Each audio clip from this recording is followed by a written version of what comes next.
buenas noches con todos. Para mí es un gusto pues poder compartir información con ustedes y mucho más, pues obviamente vamos a ir dirigiendo los conceptos hacia lo que es el sistema educativo y que sepamos pues manejarnos nosotros intraempresa mediante una guía rápida de actuación. Eh, no sé si me ayudan tal vez con la presentación, por favor. Listo, estamos ahí.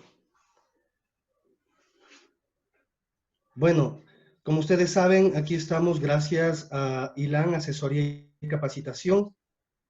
Se encuentra aquí también Matzo, que es una certificadora de prevención de riesgos laborales, y Ariscam, Seguridad, Salud y Ambiente, que nos dedicamos a hacer temas de ergonomía y asesoría en temas de salud ocupacional.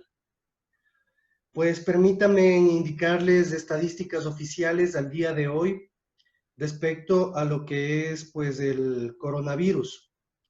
Entonces, hasta el día de hoy tenemos casos sospechosos, 6.868. Tenemos casos descartados, 4.208. Tenemos casos confirmados ya de 4.450. Activos, 4.068, que representan el 91.42%. Personas recuperadas, es decir, que ya han presentado la enfermedad y se han recuperado, y personas fallecidas, 242, que representan el 5.44%. Esto también se lo puede revisar en temas por ciudad, pero obviamente lo que nos interesa de aquí es comenzar a hablar directamente acerca de lo que es el coronavirus. Pues bien, la temática del día de hoy que tenemos es hablar acerca de una guía rápida de atención intraempresa por el virus del COVID-19. Ustedes saben que al igual voy a dar un símil lo que es nosotros entre tres cosas. Cuando, por ejemplo, una mujer se encuentra embarazada, cuando tal vez alguien es portador del VIH-Sida, y ahora pues con esta nueva pandemia que es el tema de el coronavirus, que su virus se llama SARS-CoV-2 y la enfermedad se llama COVID-19. Entonces, vamos a hablar acerca de cómo lo identificamos, cómo nosotros vamos a realizar el factor de riesgo intraempresa, cómo actuar en el ámbito laboral, e inclusive nos tomaremos unos minutos para hablar acerca de cómo haremos nuestro plan retorno cuando esto ya comience a mermar y obviamente nos toque volver a nuestras unidades educativas, a nuestros puestos de trabajo. Entonces, si bien les presento el temario, vamos a hablar acerca de los factores de riesgo biológico, vamos a hablar acerca de los casos, que es un caso sintomático respiratorio, que es un sospechoso, que es un contacto, que es un asintomático respiratorio y obviamente los confirmados. En el ámbito laboral hablaremos del ingreso y la salida de la empresa, tanto del personal interno y personal externo a nuestra unidad. Durante la empresa, la descontaminación también, y en el ámbito extralaboral, pues saber cuándo tenemos que hacer aislamiento, los kits de higiene y también que sepan acerca de las pruebas de COVID-19. Tienen que saber que las fuentes para esta presentación que se les ha realizado están en base a lo que es la guía de prevención y actuación integral frente al SARS-CoV-2, COVID-19 en el ámbito laboral, el cual fui partícipe también de realizar esta guía y también fue avalada luego ya en su tercera versión por lo que es el IES, específicamente riesgos del trabajo del IES. Hemos tomado también información acerca de la guía de preparación de los lugares de trabajo para el virus COVID-19 y del manual de prevención y tratamiento del COVID-19. ¿Qué es un factor de riesgo biológico? Bueno, lo que consideramos el virus que despertó la evaluación. Si bien nosotros en el tema de salud ocupacional valorábamos por lo menos 5 riesgos. ¿Cuáles eran estos riesgos?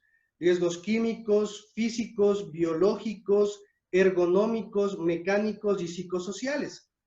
de los cuales casi todos causan enfermedad, excepto el riesgo mecánico, el cual produce solo accidentabilidad. Inmerso en el riesgo biológico, nosotros considerábamos sobre todo a lo que son los virus, bacterias, parásitos, hongos, animales domésticos y animales salvajes, depende en donde nosotros nos encontremos trabajando, porque recuerden que también podemos hacerlo en la ruralidad y pues podemos estar expuestos a esta serie de peligros biológicos. Las preguntas aquí, ¿estábamos preparados para esta identificación del riesgo? En la matriz de riesgos de nuestra empresa, de nuestra institución, ¿estaba contemplado este riesgo? ¿Tenemos planes de contingencia o cómo nosotros actuamos si sabíamos que esto en realidad pasó desde el mes de diciembre? Y si bien lo tocamos a breves rasgos, tuvimos algunas reuniones, podemos nosotros manifestar que teníamos hecho un plan de contingencia para lo que se está suscitando actualmente. ¿Qué estamos haciendo? Y pues, ¿qué vendrá después? Son temas que, preguntas básicas que he tratado de responder dentro de los chats que también manejo, como salud de comunidad de salud laboral y pues asociaciones a las cuales también pertenezco, como es la Asociación de Profesionales en Seguridad y Salud del Trabajo. ¿Qué es el coronavirus? Bueno, tienen que saber, y esto como identificación introductoria también, que es de la familia de coronavirus o coronaviridae, que representa 4 géneros, que es el alfa, el beta, el gamma y el delta. Este pertenece al alfa. Causan enfermedades leves a graves en humanos y en animales. El coronavirus humano endémico, el alfa coronavirus 229E y el NL63. También se ha visto también que existen otros coronavirus endémicos como es el beta coronavirus o C43, HK1 y nuevos coronavirus en humanos, que esto ya podemos hablar, que inclusive creo que muchos de nosotros nos ha llegado información desde redes, inclusive visitamos fuentes de información fidedigna, es temas que vamos a hablar nosotros aquí actualmente. Pues en el 2002 nosotros tuvimos el coronavirus del síndrome respiratorio agudo grave o SARS-CoV-2, que fue una gran pandemia. En el 2012 tuvimos el coronavirus del síndrome respiratorio de Oriente Medio, que fue conocido como el MERS-CoV-2. Y tenemos también en el 2020, que de hecho empezó en el 2019, ustedes saben, en diciembre, con el coronavirus disease, que fue bautizado como COVID-19. Este COVID-19, pues, ustedes tienen que conocerlo, y yo me voy a expresar también como médico ocupacional dirigido hacia todos quienes conforman los trabajadores o pacientes que deberían acudir a la unidad de seguridad de salud, específicamente al Departamento de Salud Ocupacional. Pues tienen que saber que el virus ya está estudiado y se ha encontrado que mantiene una capa grasa, la cual es susceptible a altas temperaturas como son los 57 grados. Y en base a eso ustedes tienen que saber que nuestro cuerpo comienza a defenderse y vamos a hablar acerca de esos síntomas que vamos a tener. Pero una vez que nosotros hemos adquirido esta enfermedad, existe un periodo de incubación de 1 a 12.5 días, teniendo una media estimada de 5 a 6 días.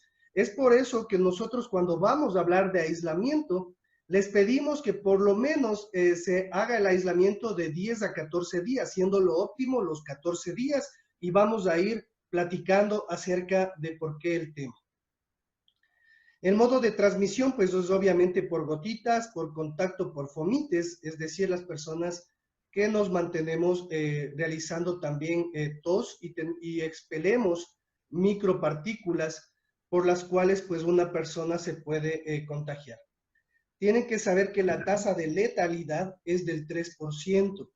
Y es por eso que yo regreso a lo que empecé manifestándoles de las tasas al día de hoy, que nosotros nos encontramos al 5%, y esto quiere decir que lastimosamente nosotros no hemos tenido cómo testear rápido las personas que pueden estar contaminadas o los casos sospechosos y también, ¿por qué no?, los casos de contacto. Porque con esto se sospecharía que si la tasa de letalidad es al 3%, nosotros deberíamos tener muchos más casos sospechosos y obviamente casos positivos. Probablemente el origen zoonótico, como ustedes saben, puede ser proveniente de lo que es que se ha alojado en un animal como es el murciélago, pero eso todavía no está totalmente comprobado. Hay otra serie de, de, de probables etiologías. Entonces les hablaba de que el origen puede ser probablemente zoonótico, eso todavía estará por investigarse. Aquí les he expuesto una pirámide de riesgo ocupacional para el COVID-19, en donde recuerden que nosotros siempre que realizamos la parte técnica en seguridad y salud ocupacional, hacemos 5 cosas, que es la identificación, la medición, la evaluación, los controles y el seguimiento. Y para esto, pues obviamente lo identificamos y nosotros debemos saber cuáles son sintomatologías, pues, que presentan en este caso nuestros trabajadores y también verificar cuáles personas pueden estar en riesgo para que considerar lo que en realidad sea una persona que se encuentre con un riesgo muy alto. Aquí tenemos la estadística a nivel mundial acerca de cómo nosotros hemos llegado a contaminarnos. En el mapa podemos observar claramente que se encuentra el Guayas y obviamente nuestro país como Ecuador. Tenemos pues casos críticos que representan el 5% y también casos severos que representan el 14% de las personas que han dado positivo para coronavirus. Y el 81%, pues obviamente, tiene sintomatología media. Hablemos y abordemos un poco ya acerca de la sintomatología. Nosotros tenemos entendido por los artículos científicos que van saliendo día a día de las diferentes ciudades que estamos atendiendo la pandemia, que esta enfermedad, ya el COVID-19, debuta con fiebre en un 65 al 67%, en un 32% la tos, que es una tos seca, no es una tos productiva con flema, esta es una tos seca característica que inclusive es una tos profusa que comienza a dar odinofagia o dolor de la garganta. Y por último, pues obviamente para que se hagan críticos los temas de un paciente es la dificultad respiratoria. Ahora bien, antes de ingresar a los equipos de protección personal que deberíamos utilizar nosotros como trabajadores, quiero abordar pues el tema referente a qué tenemos que hacer nosotros si presentamos estos síntomas brevemente. Recuerden que si presentamos nosotros fiebre, tos y malestares, en este caso en la garganta, dificultad respiratoria, sed de aire, pues obviamente este sería un caso que si ya tiene los síntomas totalmente confirmado. Entonces, más bien realizarse una prueba de PCR, como vamos a ver, o tal vez pruebas rápidas, es más bien ya solo para dar el confirmatorio. Pero en sí, recuerden que espero que en realidad esto lo adoptemos también de una manera muy sobria, porque no pretendo yo alarmar, pero saben que esta enfermedad todavía no tiene cura. Y la cura para esta enfermedad pues será una vacuna, la cual ustedes saben que se encuentra ya desarrollándose entre personas, entre países como son Rusia, la misma China, Francia, Italia, Estados Unidos. Entonces estamos nosotros confiados en que esta vacuna ya se encuentre o ya comience a ser tratada, pero debe pasar una serie de pasos, protocolos para ser utilizada en el ser humano. Entonces, se estima en que esto en realidad va a demorar un periodo entre 8 a 12 meses, ya de lo que vamos estudiándolo.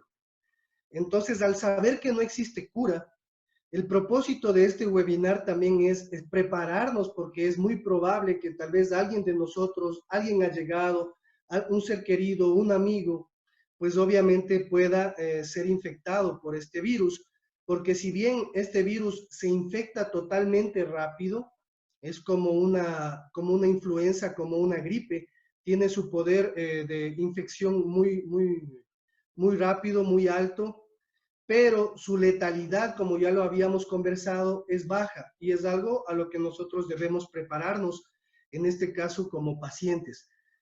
Hay temas, pues obviamente, que se han topado últimamente en las noticias, que nuestro vicepresidente nombró que tal vez el 40% del personal sea médico el que está en realidad en este momento confirmado. Y pues tal vez después ya nuestro ministro mencionó acerca de que son 500 personas de las casi ya pues 4.000, casi 5.000 personas, representando un 10% el personal de salud que nos encontramos ya con la infección. Y pues obviamente hay médicos que ya lastimosamente esta enfermedad ha cobrado la vida. Vamos a hablar acerca de la parte del equipo de protección personal. Hemos identificado el riesgo. Ahora, para medirlo, pues obviamente existen algunos estudios y existen personas adecuadas para esto, que son las personas que estudian seguridad y salud ocupacional y que se encuentran también en sus instituciones, que conformamos la unidad de seguridad y salud, y para esto pues utilizamos métodos como es el BioGabal y otros métodos de reconocimiento para nuestro equipo de protección. Pero si bien en este momento nosotros nos encontramos en un proceso cumbre que es ya el aislamiento básico, que sería la primera fase para comenzar a tratar este virus, pues obviamente tenemos nosotros que lastimosamente no tenemos la asistencia a clases ni de nuestros docentes, ni tampoco pues de los alumnos y de los padres de familia. Porque luego de esto pues vendrán otras fases, como ya es la fase de retorno a casa o de retorno al trabajo, perdón. Entonces esta fase de retorno al trabajo no permitirá tampoco la acumulación de personas mayores a 50, es decir, mayores de 50 personas, perdón, en un solo establecimiento. Y se habla de que nosotros ya como entidad educativa pues vamos a terminar este año de manera virtual.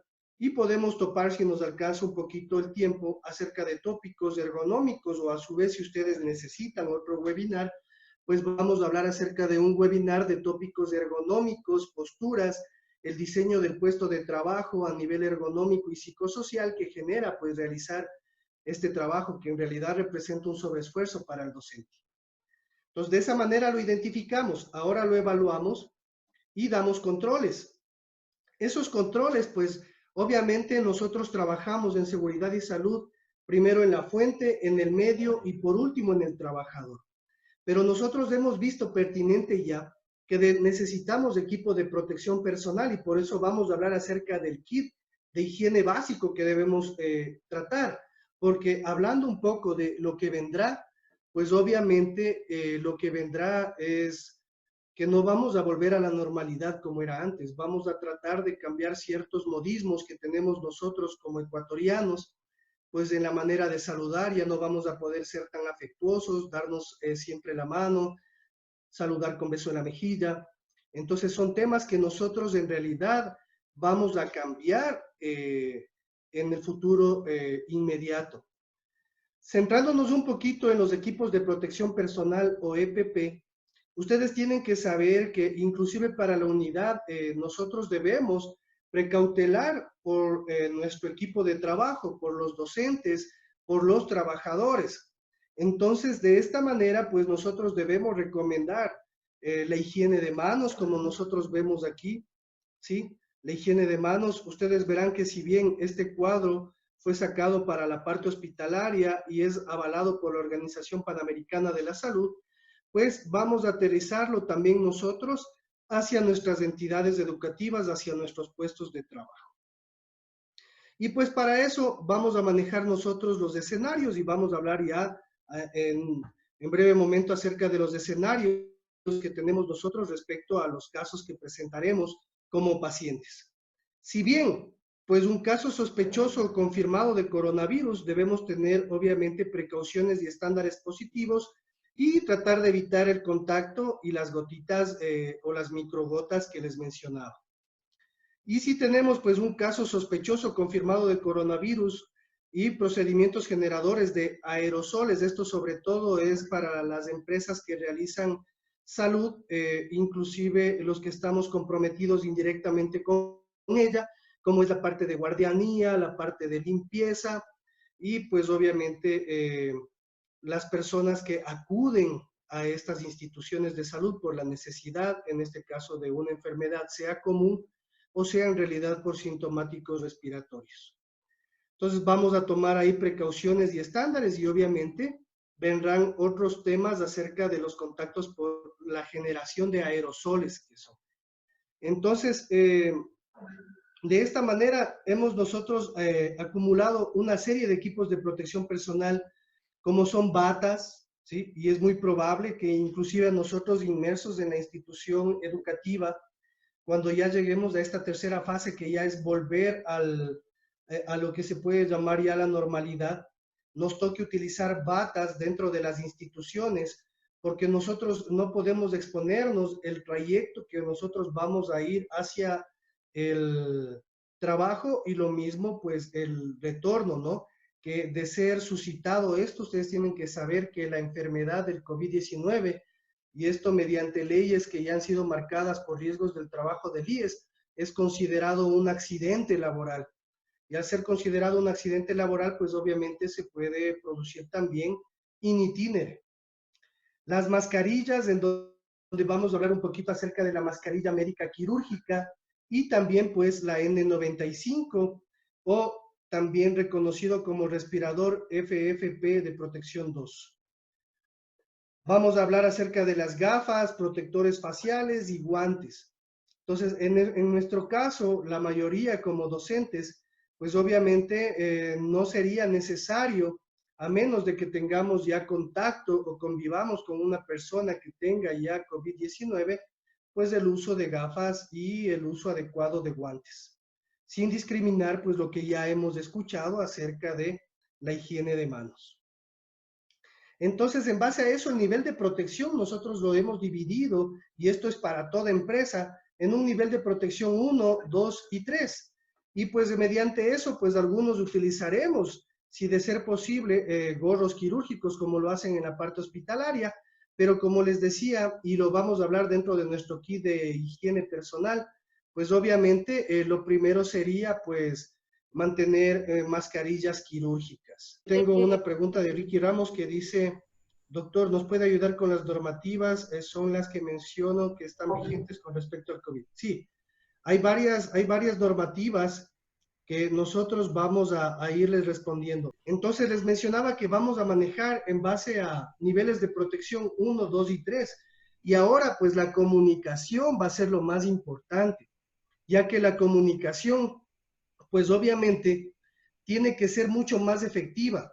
Recuerden que inclusive en el código de trabajo menciona que el trabajador tiene que por escrito manifestar si tal vez padece de cualquier patología, no se diga si se trata del COVID-19.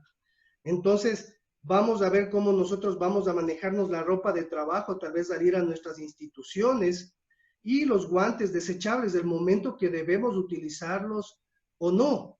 Y sobre todo, aquí vamos a tener que activar mucho más nuestro personal de higiene y limpieza. Estas personas van a tener que estar mucho más activas porque van a haber superficies donde vamos a tener que limpiar e inclusive saber con qué químicos limpiar, ¿no? Porque no podemos exponer también, peor si son niños o en este caso nuestros clientes o a su vez a cualquier cliente, exponerle a algo que tal vez sea tóxico para ellos, ¿no? Entonces, el nivel de protección 2, en cambio, pues obviamente ya va a tener que ver inclusive con uniformes de protección colectiva a nuestro cuerpo y también el uso de gafas y protectores que van a tratar de mermar los casos que son sospechosos o confirmados. Y el 3, pues es obviamente educarles, porque nosotros es nuestra responsabilidad como unidad de seguridad y salud, educarles a ustedes para que obviamente saquemos nosotros un protocolo de cómo deberíamos convivir con una persona que tal vez ha sido alcanzada por la contaminación de este virus. Y así vamos a tener un algoritmo de abordaje a pacientes sintomáticos, el cual, como ustedes verán, fue realizado por la Universidad Técnica Particular de Loja y los doctores Fabián Lozano, Alexandre Lozano, Nelson Delgado y una médico residente que es la estudiante Samantha Maldonado.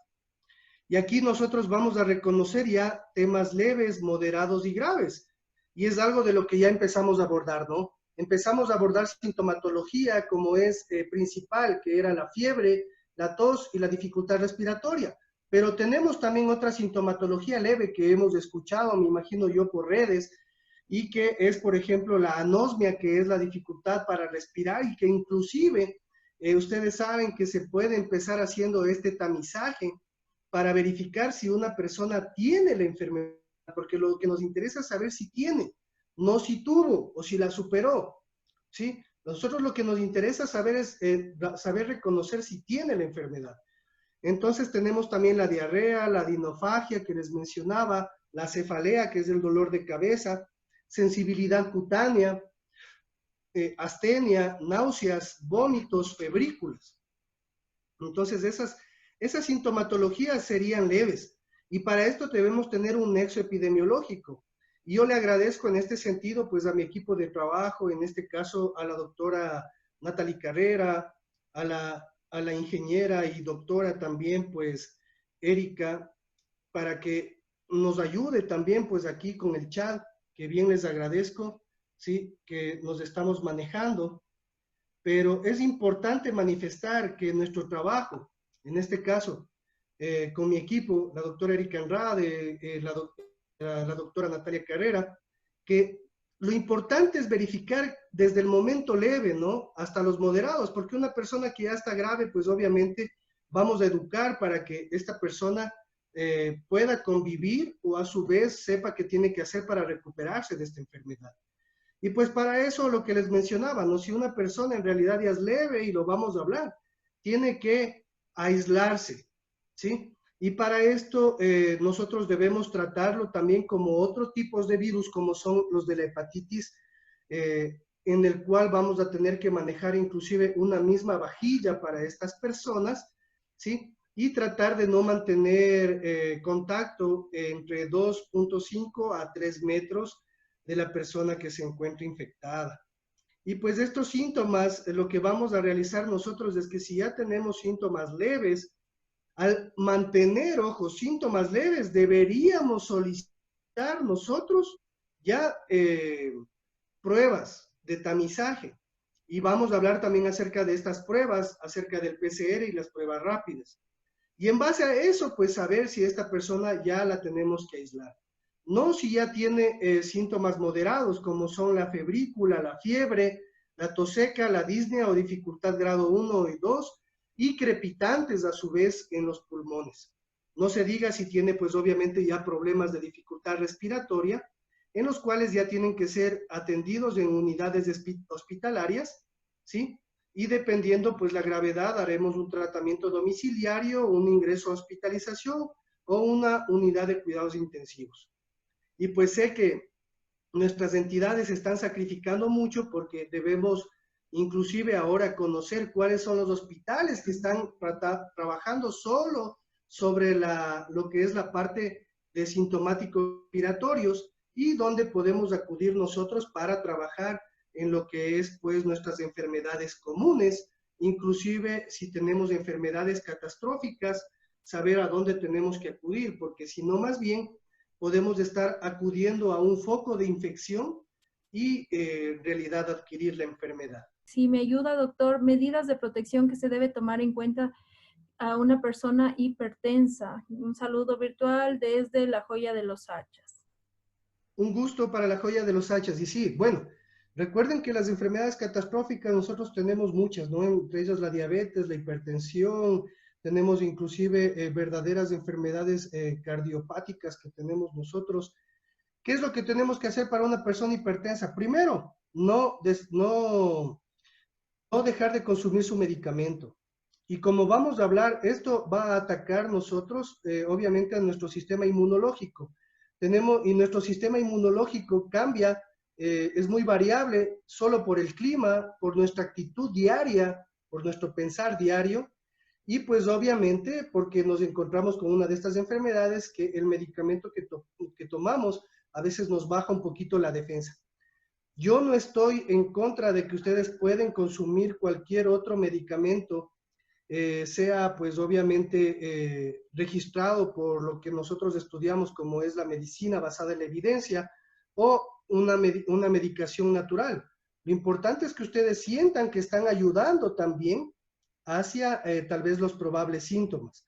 Entonces, para esto, ustedes pueden consumir complejo vitamínico B, pueden consumir vitamina C o a su vez una serie de medicamentos naturales que también pueden elevar el estado de ánimo para con las personas. Tardes, ¿qué proceso se debe seguir en el área de la salud para que se declare vulnerable a una persona que trabaja como enfermera y que ya tiene 62 años e hipotiroidismo? Bueno, de esto nosotros justamente estamos tratando, pero recuerden que personal vulnerable en este momento más bien son nuestro personal que se encuentra, mujer de género femenino que está embarazada, ¿sí? Obviamente nuestros adultos mayores y los niños, ¿no? Entonces, por eso es que hemos adoptado inclusive esta serie de medidas, pero el gobierno debería, pues, obviamente, dar los lineamientos para que se les considere vulnerable y a su vez, pues, también nuestra unidad de seguridad y salud. Si usted como enfermera tiene la unidad de seguridad y salud, puede acercarse y pues obviamente hablar acerca de que usted se siente vulnerable por su patología de base y también pues por sus años, ¿no? Con respecto a las personas que tienen asma, ¿cuáles pueden ser las medidas que deben tener? Pregunta Carmen Arias. Ya. Para las personas que tienen procesos asmáticos o inclusive han tenido patologías propias de su salud, pues ellos no deben dejar de consumir los corticoides que les administran para esto y también pues obviamente sus medicamentos que ayudan a que sus pulmones y sus alvéolos pues obviamente mantengan la función normal. Entonces, y obviamente deben cuidarse. Hay personas también que somos mucho más susceptibles, que puede ser, por ejemplo, las personas que tienen el hábito tabáquico. Estas personas pueden ser un poco más susceptibles porque recuerden que lo que hace el COVID es dar una fibrosis pulmonar que puede comprometer en realidad, en este caso, mucho más rápido las vías respiratorias. Entonces, recuerden que esto es algo que yo pretendo insistir. Y para eso estamos los médicos de empresa y para eso estamos también, pues obviamente, tratando con la unidad de seguridad y salud de verificar qué casos son los que nosotros vamos a buscar. Y en este caso los casos son pues obviamente sospechoso, probable y un contacto. Ustedes tienen que saber que la clínica, lo que nosotros sabemos como médicos y lo que ustedes están aprendiendo en esta serie de webinar y obviamente en fuentes que son confiables, tienen que saber que la clínica prevalece por sobre otros exámenes complementarios. Entonces, si yo tengo una persona que tiene como sintomatología principal una fiebre, ¿sí? Que tiene pues obviamente tos seca y que tiene dificultad respiratoria, esta persona clínicamente ya es una persona portadora de este virus, ¿no? Que ya tiene el COVID. Y como les decía, en este caso el examen complementario ya más bien vendría a ser confirmatorio nada más. Pero recuerden que un caso sospechoso son todos los pacientes o trabajadores que presentan estos síntomas principales. No se diga más si son, hablábamos de la anosmia, por ejemplo, la odinofagia. Entonces, y así una serie de sintomatología secundaria, como puede ser también la diarrea, lo que ya habíamos expuesto. Otro caso sospechoso puede ser personas que han mantenido contactos con pacientes que han dado positivo. Recuerden que para que un caso sea positivo, debería haber sido realizada una prueba de PCR, como ya vamos a hablar, confirmatoria. Y que han viajado o vienen de zonas de prevalencia. En este caso, pues, hasta hace unas pocas semanas se han venido viajando de otros países y ahora, pues, las personas que nos estamos transportando tal vez de provincias como es la provincia del Guayas, la provincia de Los Ríos y la propia provincia de Pichincha, ¿no? Probable. Pacientes que se consideran caso probable a la persona cual realizó las pruebas del coronavirus y cuyo resultado no fue concluyente, es sobre todo para las pruebas rápidas, que también ya las vamos a hablar, y para quienes las pruebas fueron positivas en un ensayo de pan-coronavirus, es decir, de pruebas rápidas, ¿sí? De pruebas que, como vamos a ver, no tienen mucha sensibilidad y especificidad. Y empecé hablándoles de que vamos a hacer esa analogía, ¿no? Con una mujer que está embarazada, con una persona que tal vez es portadora del virus del VIH y también, en este caso, pues también de lo que es el COVID-19. Entonces, nosotros tenemos pruebas rápidas, por ejemplo, en una mujer embarazada. Cuando una mujer piensa que está embarazada es obviamente cuando ya tiene su retraso en su menstruación, acude a una farmacia y pide un precolor. Entonces, en ese precolor, pues obviamente ellos observan si en realidad está embarazada o no, y a veces se compra hasta 2 pruebas, ¿no? Que sería lo mejor, para verificar si en realidad está embarazada. Pero luego vamos a una prueba mucho más efectiva, que tiene 99% de sensibilidad y especificidad, que es un microELISA, ¿no? Y verificamos nosotros en sangre si se encuentra la hormona coriónica humana y obviamente esta persona está embarazada. Lo mismo pasa, pues obviamente, en el tema del virus del VIH. Antes nosotros hacíamos pruebas rápidas también en los centros de salud, que son gratuitas y obviamente necesitan el consentimiento del trabajador o del paciente.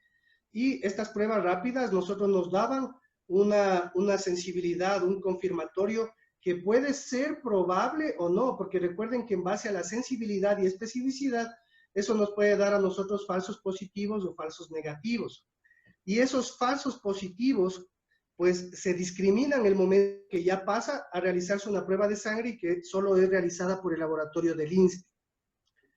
Luego, vamos ahora en cambio con el coronavirus, pues también tenemos pruebas que son rápidas, que vamos a ver que algunas van hacia los antígenos, otras hacia los anticuerpos, ya vamos a hablar de eso, y otras pruebas en cambio que son confirmatorias como es el PCR. Y en base a eso, pues vamos a tener otro tipo de paciente, que es el paciente de contacto. Es decir, por ejemplo, yo convivo ya con una persona que dio positivo al coronavirus y obviamente yo me encuentro mucho más que un caso sospechoso. O a su vez un personal de salud que trabaja pues en contacto directo con estas personas que han adquirido la enfermedad. Ahora bien, en el ámbito laboral, ¿qué deberíamos hacer nosotros al ingreso y al egreso o a la salida de la institución, de la unidad educativa o de la empresa? Pues primero tenemos que comenzar a elaborar protocolos de ingreso, y esto sobre todo va a ser cuando ya tengamos que regresar a nuestros puestos de trabajo. El protocolo de ingreso, cómo nosotros vamos a estar y obviamente lo que habíamos mencionado, cómo vamos a desinfectar las áreas, cómo vamos a desinfectar al personal. Lavado y desinfección básica, recuerden, de las manos. Creo que para esto, a estas alturas, pues obviamente ya todos deberíamos estar totalmente capacitados en base a lo que nos muestran las redes sociales. Y también mejorar la comunicación, que es algo que ya lo puntualicé. Aquí es donde nosotros debe haber una comunicación con el departamento debido, que es la Unidad de Seguridad y Salud Ocupacional. Y esta unidad de seguridad y salud ocupacional está conformada por el técnico de seguridad y salud ocupacional, por el médico ocupacional, y ahora también hay que hacer caso a lo que menciona el Acuerdo Ministerial 1404 en su artículo 7, que debería haber un personal de enfermería o auxiliar de enfermería para que nos ayude, pues obviamente, a hacer un tamizaje rápido diario, porque nosotros podemos empezar esto, pues obviamente desde nuestra sintomatología, ¿no? Entonces, nosotros vamos a hablar de hecho también acerca de la desinfección al personal, no se preocupen, ¿sí? Pero lo que es importante es saber que tenemos que ya efectuar protocolos que tienen que estar ya aprobados tanto por la Unidad de Seguridad y Salud, revisados y obviamente aprobados por la máxima autoridad de nuestra institución educativa o de nuestra empresa. El personal externo, pues ellos también van a tener que seguir protocolos para ingreso, capacitación previa, esto es algo muy importante. Si bien en el personal interno vamos a estar capacitándolos día a día, pues obviamente vamos a tener nosotros que capacitar a las personas previo a su ingreso, entonces vamos a tener que adaptar las formas de que una persona, o tal vez lo más adecuado es que exista una televisión, algo que les dé información de capacitación previo al ingreso y les manifieste los protocolos de ingreso a nuestras instituciones. Obviamente el uso de rutas y medios de transporte y restringir las zonas donde estas personas pueden ubicarse en nuestra institución. Sigamos. Entonces así, y sobre todo para que ustedes sepan, esto lo dejo yo para que los médicos ocupacionales también lo puedan usar. Vamos a tener que utilizar este protocolo, que es una tentativa de protocolo de regreso por infección respiratoria, en donde vamos a llenar, pues obviamente, todos los datos formales de la empresa y vamos a ir preguntando, o a su vez, esto de aquí ya tiene que ir siendo llevado directamente por cada uno de nosotros como trabajadores, y les voy a dar lectura, ¿no? ¿Ha tomado o está tomando algún medicamento antiviral o antibiótico para el proceso respiratorio en los últimos 14 días? ¿Sí o no? Recuerden que la automedicación puede convertirse más bien en un agente multiplicador de la enfermedad y mortal o letal. Entonces, por ejemplo, se habla mucho de la hidroxicloroquina, se habla mucho de la citromicina y una infinidad de medicamentos también. Y muchos de nosotros, pues obviamente en la desesperación, comenzamos a consumir estos medicamentos. En resumidas cuentas, esto nos puede dar una arritmia y puede dar un infarto de miocardio, un infarto cardíaco. ¿Ha acudido algún médico por alguna sintomatología respiratoria en los últimos 14 días? De esa manera vamos a ir nosotros entrevistando al personal una vez que tengamos que retornar a nuestras instituciones. ¿Ha estado en contacto con personas expuestas o sintomáticos respiratorios infecciosos y también que tengan tos y fiebre? Esto es algo muy importante y aquí yo ya les pido a ustedes como trabajadores y de hecho nosotros también como médicos ocupacionales, que si alguien, por ejemplo, tiene enfermedades respiratorias de base, ya lo vaya manifestando. Alguien por ahí decía que tiene asma, pero muchas personas pueden tener rinitis, muchas personas pueden tener sinusitis, y tampoco pueden asustarse por esto, porque estas personas que tenemos rinitis, que tenemos sinusitis, pues obviamente podemos estornudar y obviamente esto puede ser algo alarmante para el resto de compañeros trabajadores. Tiene un síntoma de fiebre, tos, estornudos, expectoración, dificultad respiratoria, luego de un viaje en los últimos 14 días. Bueno, esperemos y que todos en realidad estemos guardando el confinamiento, que tenemos que hacerlo en nuestra casa, pero de no ser así, por haber razón, han tenido que viajar y mucho más si es de manera interprovincial, pues obviamente tienen que manifestar si lo han hecho durante estos 14 días. En los últimos 14 días han recibido un familiar de otro país con riesgo de COVID-19, por ejemplo, países como España, Italia, Estados Unidos, etcétera, ¿no? Se administró una vacuna contra la influenza en este último año, esto es algo muy importante también que debemos saberlo, y si se ha administrado alguna vacuna antineumocócica o para la neumonía en este último año. Y aquí pues obviamente vamos a dar la autorización al médico para que nosotros podamos realizar ya una investigación y hacer un seguimiento de nuestros sintomáticos respiratorios en nuestra empresa. ¿De acuerdo? Muy bien, sigamos. En el ámbito laboral también durante la empresa vamos a tener que manejar, pues obviamente, la higiene y el adiestramiento. Esto es algo muy importante. Recuerden que nuestro cuerpo, nuestro ser, vive de hábitos. Y al vivir de hábitos, pues obviamente nosotros debemos mantener un adiestramiento para no olvidarnos del hecho de tal vez no tocarnos con nuestras manos, nuestras superficies, nuestras mucosas, si no es ya posterior a un lavado, higiene de manos. Entonces me atrevo a decir que inclusive en ciertas áreas nos va a tocar a nosotros colocar un poco más de lugares en los cuales nosotros podamos hacer este tema de desinfección de manos. Y a su vez también la desinfección química con alcohol gel, que debe, en este caso, tener por lo menos alcohol pasado el 60% hasta el 70% de alcohol. Seguir los Doctor, protocolos diarios de la empresa y la descontaminación, porque esta descontaminación tiene que ser antes de ingresar a la institución y al salir también. Entonces, para eso justo vamos a hablar, mi estimado ingeniero Ricardo Ramos, acerca de los túneles de desinfección. Ahora bien, este es un túnel de desinfección, es un corredor de descontaminación, en este caso hospitalario, porque esto se ha trabajado y yo he tratado de priorizar lo que ya se encuentra en evidencia para ustedes, ¿no? Y es algo que tal vez también nosotros debemos adoptar para nuestras instituciones.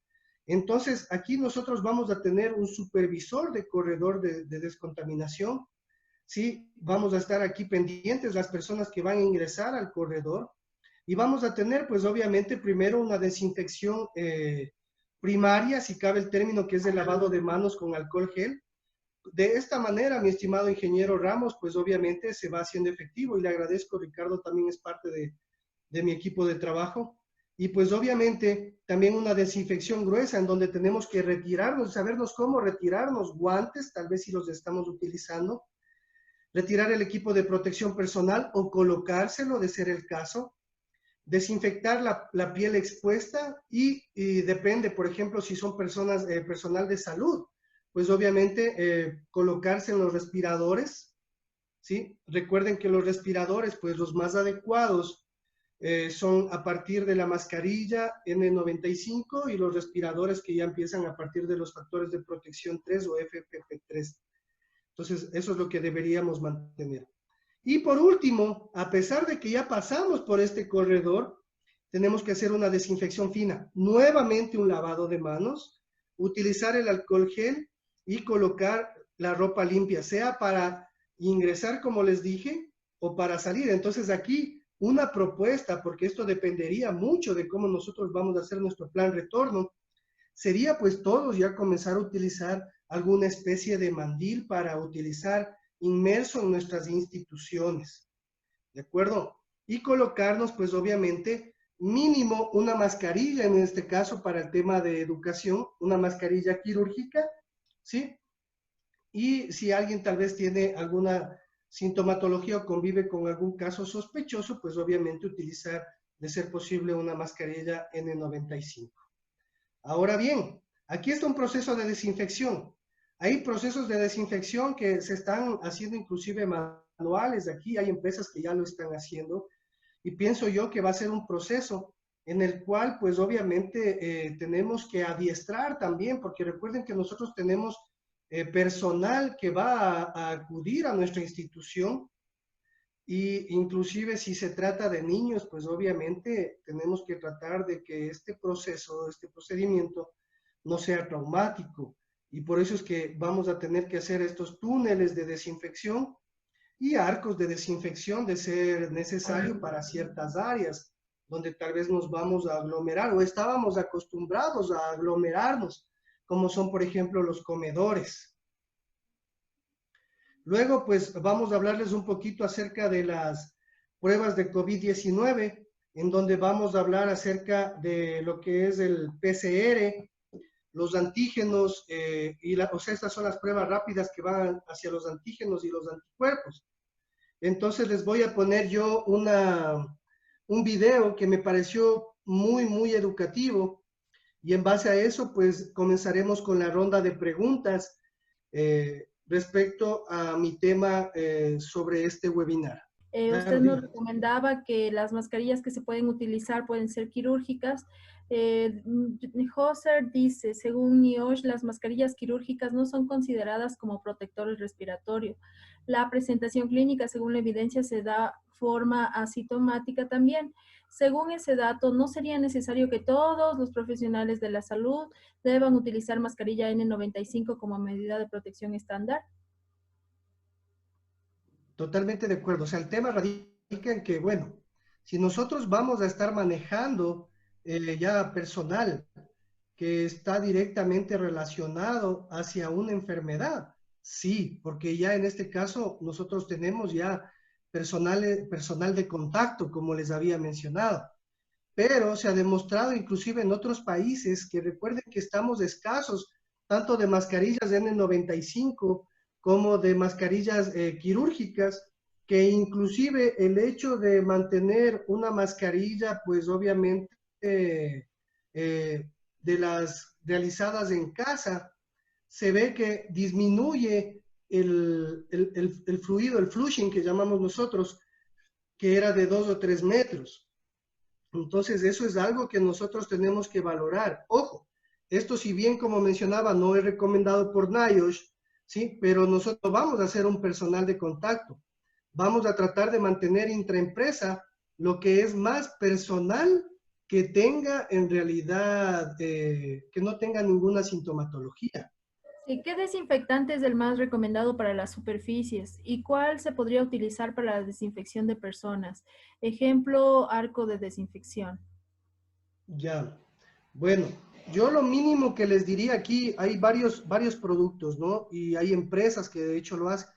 Para lo que son temas de superficies, inclusive podemos hablar desde el tema de amonios, ¿no? Hay amonios cuaternarios, inclusive de quinta generación, que se podrían utilizar, pero hay que tener mucho cuidado porque pueden ser tóxicos hacia la salud.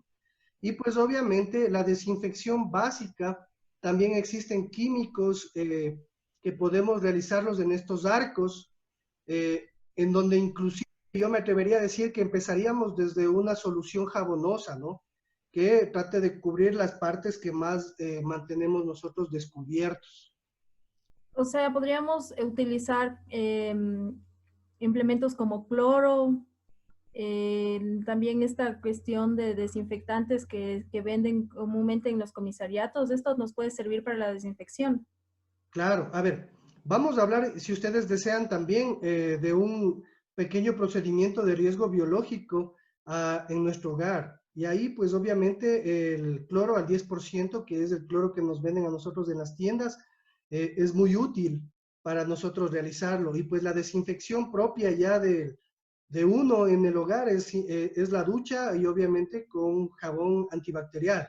También preguntan, dice Tania Jimena, cuando determinó el COVID-19 será considerado como AT, se recalcó que es para determinadas profesiones u ocupaciones sanitarias, agroalimentos. Ante esto, ¿es responsabilidad de la empresa el adquirir pruebas rápidas o simplemente se debe derivar al sintomático respiratorio al MSP?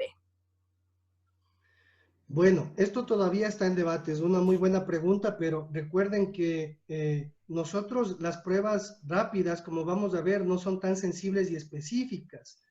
Entonces, si una persona más bien comenzamos desde la parte sintomática, vamos a tener que hacer convenios con ciertos laboratorios para realizar las pruebas, porque recuerden que no solo es de citarle, por ejemplo, al enfermo, a la empresa, y exponerle si tal vez esta persona sí puede llegar a ser un caso positivo. Bueno, también preguntan qué tipo de químico utilizan los túneles de desinfección. A ver, hay algunos químicos, ¿no? Yo, como les dije, no quisiera darles muchos temas porque en ese sentido, porque estaría direccionando hacia algunas empresas que son las únicas que mantienen eh, este tipo de desinfectantes acá y de hecho inclusive muchos son exportados. Entonces, hay varios químicos, entre ellos pues puedo citar si ustedes desean una empresa en la que se consigue, como puede ser Ecolab, por ejemplo, Entonces nosotros mantenemos ahí una serie de químicos que pueden servirnos para esta función. Doctor, ¿cuánto tiempo duran las mascarillas quirúrgicas? ¿Cuánto tiempo continuo pueden ser utilizadas en la jornada laboral? Bueno, en la jornada laboral las mascarillas pueden ser utilizadas 8 horas tranquilamente, pero recuerden que en este caso por escasez, inclusive se menciona si se pueden reutilizar. ¿Cuándo se pueden reutilizar? Tal vez cuando esta persona no tiene pues ninguno de la sintomatología y también cuando no ha tenido ninguna de las secreciones. Si una persona, en este caso, por ejemplo, un educador, un profesor, tiene que estar hablando, como en este caso nosotros estamos acostumbrados a hacerlo, pues obviamente el tiempo máximo será de 8 horas de utilización de la mascarilla. Y en cuanto a las mascarillas de N95, ¿qué tiempo de duración tiene y qué tiempo la mascarilla con filtros? Me refiero a las Armor 3M, teniendo en cuenta que se trabaja en una emergencia. Como les digo, vamos a tener que trabajar en un plan retorno. Entonces, para que exista el plan retorno o la fase 2 ya de recuperación de todas las pandemias que se han suscitado, pues primero tiene que haber por lo menos 4 a 5 días promedio de que existan 0 contagiados. Una vez que exista eso, pues obviamente nosotros en nuestro plan retorno vamos a tener que hacer los lineamientos y les di una herramienta también para que podamos nosotros pues ir ya valorando a nuestros trabajadores como parte de salud ocupacional y dependiendo de eso, pues obviamente vamos a justificar qué tipo de mascarilla, porque a mí no me parece tan prudente adquirir mascarillas de N95 si tenemos personal que no tiene ninguna sintomatología y a su vez también nos encontramos ya en fase de reinserción laboral. Doctor, pregunta también Joy, dice, según las validaciones en laboratorios, el alcohol al 70% empieza a bajar cargas bacterianas. ¿Por qué recomiendan el alcohol al 60%? ¿Solo están creando resistencia bacteriana? Ojo que estamos hablando de un virus, ¿no? Entonces, lo importante es la desinfección química de las manos. Nos tenemos que saber sobre qué superficie estamos trabajando, ¿no? Y eso es obviamente lo que trabajamos inclusive nosotros como médicos, saben que trabajamos nosotros con alcohol al 70%, pero es para más atacar el tema bacteriano. En este caso, se tiene como evidencia que de lavado de manos, porque alguien puede decir, sí, pero utilizamos jabones antibacteriales y no son antivíricos. Lo que se tiene entendido es que la espuma que nosotros generamos con el jabón antibacterial y el flujo laminar que tenemos nosotros con el agua, pues obviamente son los que nos han ayudado a nosotros a realizar estas medidas de higiene. Yo les puedo dar un ejemplo y de hecho saludo mucho a una institución como es la institución educativa ISM, en donde nosotros ya hemos empezado a trabajar esto desde mucho antes con el tema de higiene de manos. Y como les decía, el flujo laminar, ese flujo, inclusive también que se da con la parte química, pues obviamente es el que nosotros deberíamos comenzar a utilizar, es el que se está comprobando según la evidencia que es lo que nos sirve. De Nicolás Vinuesa dice, ¿se puede lavar las mascarillas y reutilizarla? No se pueden lavar las mascarillas y reutilizarlas. Recuerden que nosotros dependemos del material que tenemos. En este caso, por ejemplo, las mascarillas quirúrgicas, las N95, no deberíamos nosotros lavarlas, ¿no? Esto ya más bien deteriora el material y permite también, hagan de cuenta que esto es como un elástico, ¿no?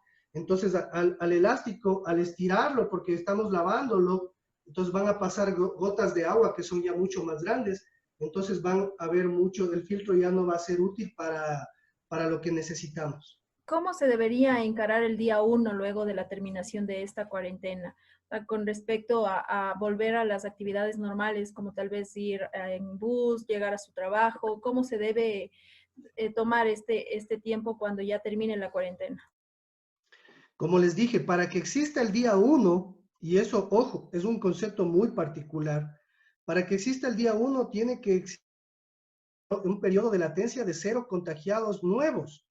Entonces, para eso, nosotros primero pasarán, ya les digo, del 0 contagios, pasarán unos 3 a 5 días, y luego de eso, pues obviamente comenzaremos la fase 2, en donde no permitiremos que se aglomeren más de 10 o 20 personas, ¿sí? O tal vez pueden dar un valor mucho más grande, como pueden ser 50 personas, ¿sí? Y en base a eso vamos a ir retomando poco a poco.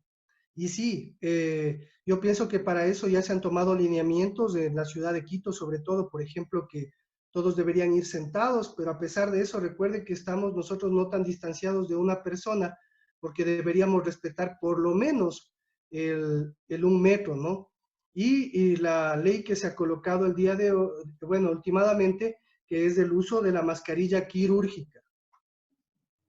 Doctor, pregunta Franklin, dice, si hay un recién nacido, hijo de madre que estuvo en contacto con familiar con coronavirus, ¿cuál podría ser la recomendación para el recién nacido si la madre es asintomática, pero está en el periodo de los 12 días de incubación? A ver, voy a tomar esta pregunta y la voy a convertir en dos, porque aquí me pareció muy interesante el tema que habla acerca de un asintomático respiratorio.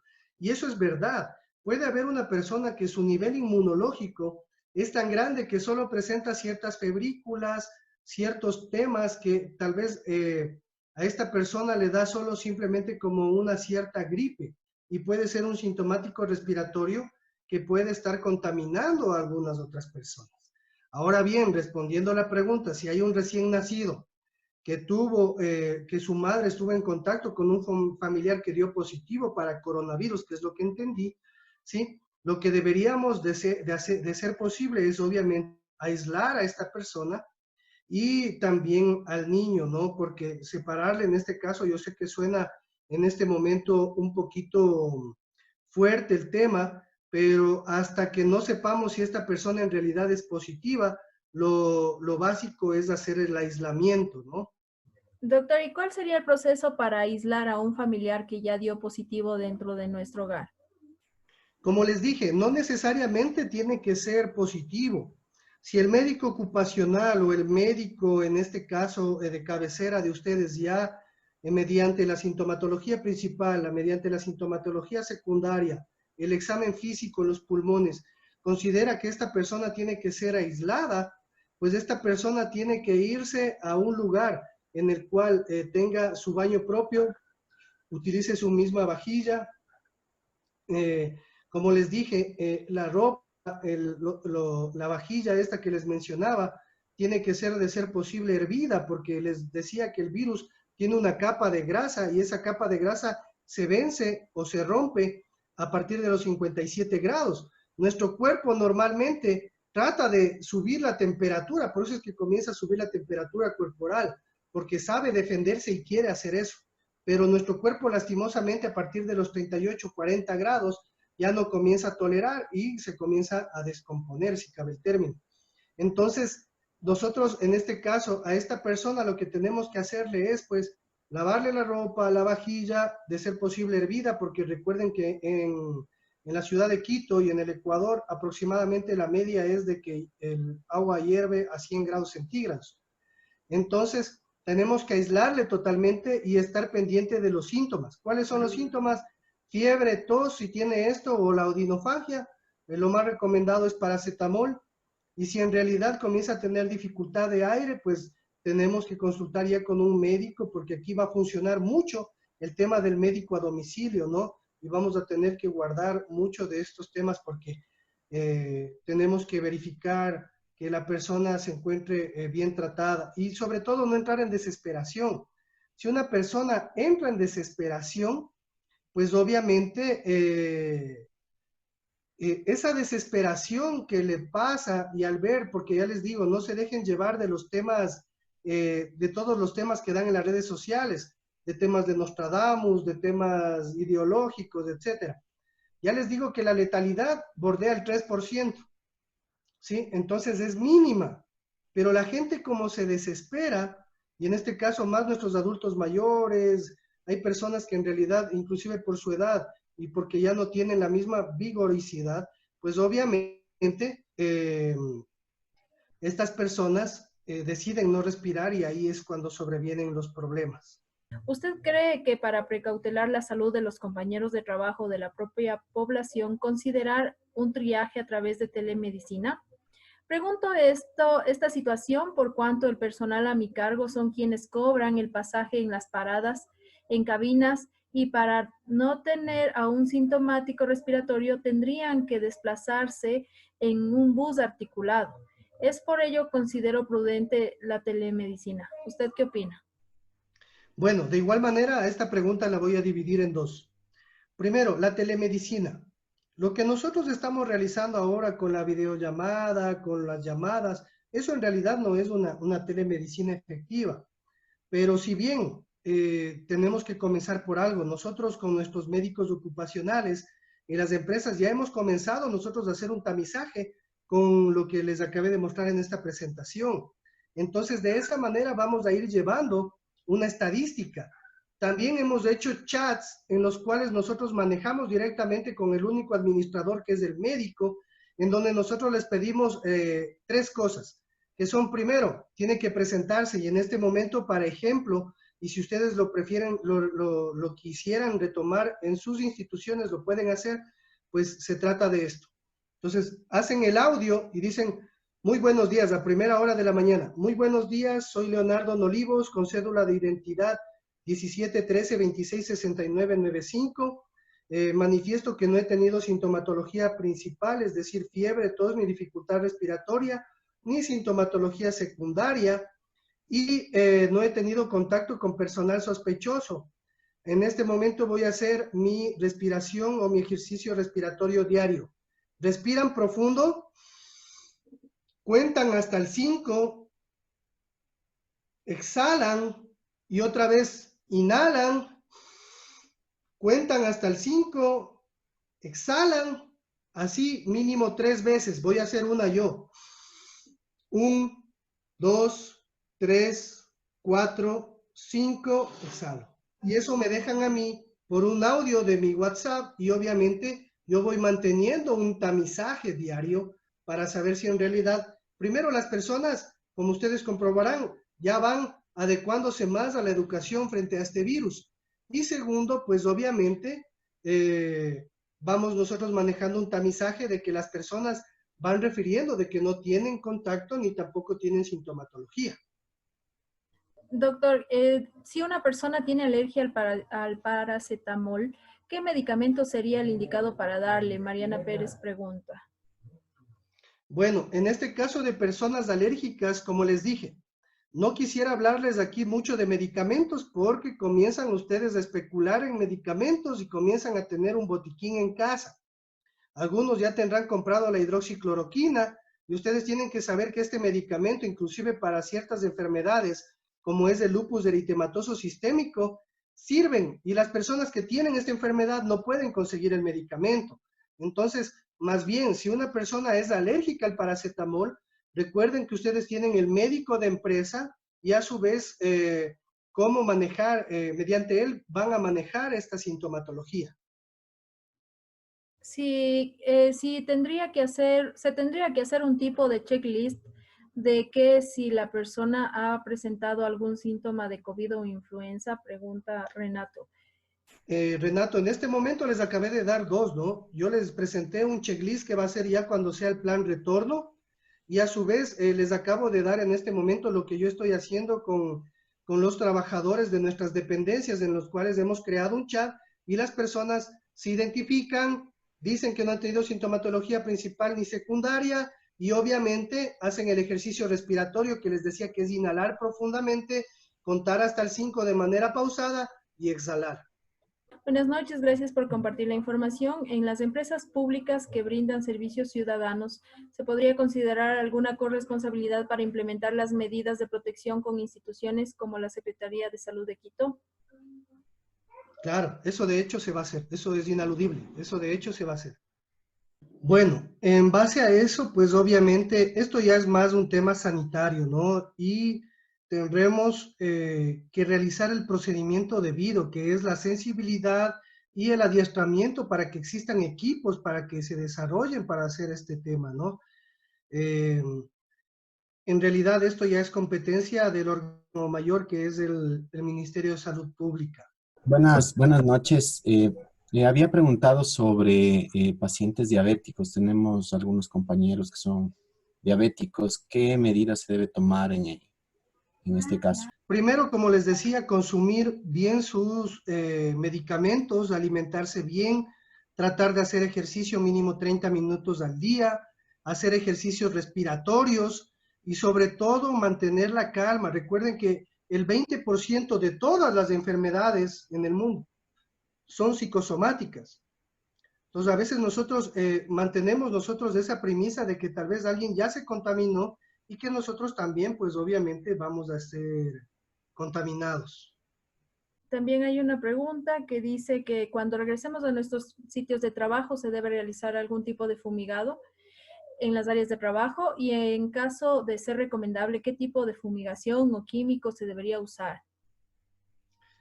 Como les dije, o sea, hay varios químicos y sí, debería hacerse una fumigación siempre y cuando la ciudad donde ustedes se encuentren ya en una difusión del virus de manera comunitaria. Entonces nosotros tenemos 5 fases. En este caso, cuando ya se encuentra de manera comunitaria, como es por ejemplo en la provincia de Guayas, pues obviamente se tendría que fumigar. Y si en algún momento alguien de nuestros representantes legales, nuestros gerentes, pues obviamente decide adoptar esto como una medida preventiva, pues obviamente va a ser mucho mejor para mantener la confianza, la seguridad de quienes vamos a asistir a la institución educativa o a su vez a la institución de trabajo. Por parte de Ariscam, nosotros nos dedicamos pues obviamente a asesorar, a hacer auditorías de salud, a implementar médicos intraempresa. Parte de nuestra especialidad es tener médicos en instituciones educativas. Estamos aquí para servirles. Cualquier cosa, pues de igual manera les dejaremos nuestros números y le agradezco a Ilan por la invitación, a Matzo.